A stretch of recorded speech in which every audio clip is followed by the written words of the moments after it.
Montrez-moi la feuille de route d'une sortie des énergies fossiles qui soit compatible avec le développement socio-économique sans renvoyer le monde à l'âge des cavernes. C'était en novembre dernier, à l'occasion d'un forum en ligne pour préparer la COP. Sultan Al-Jaber, le président de la COP 28, a un échange tendu avec Mary Robinson, l'ancienne présidente de l'Irlande.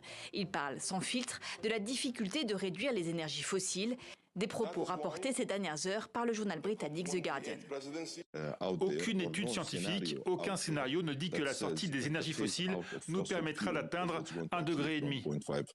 Des propos souvent tenus par les climato-sceptiques. Pourtant, celui qui dirige aussi la compagnie pétrolière nationale des Émirats garde toujours la même ligne. Selon lui, réduction ou sortie des énergies fossiles sont inévitables, mais il faut d'abord construire les énergies de demain. Ce lundi, il dénonce une tentative de déstabilisation de sa présidence. Tout le travail de cette présidence, passé et présent, est focalisé et centré sur la science. Une journaliste lui demande s'il maintient les propos incriminés. Malaise.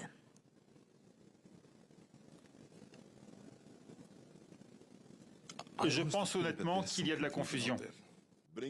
Certains scientifiques sont en colère. Yamina Saeb, co-autrice du dernier rapport du GIEC, préfère, elle, parler d'informations tronquées. La conclusion de Al-Jaber est basée sur des scénarios qui remontent à 2018. La science a évolué depuis 2018, donc 5 ans plus tard. Et aujourd'hui, on sait que si on avait une convergence dans l'accès à la modernité entre le Nord et le Sud, ce qui signifie une réduction drastique de la consommation d'énergie dans les pays du Nord, on pourrait se passer des énergies fossiles. C'est un véritable bras de fer qui s'annonce à Dubaï. Pour l'heure, le projet d'accord final mentionne et la réduction et la sortie du pétrole, du gaz et du charbon. Mais la Chine, la Russie et l'Arabie saoudite s'opposeraient déjà à toute mention. Obtenir un consensus est loin d'être gagné.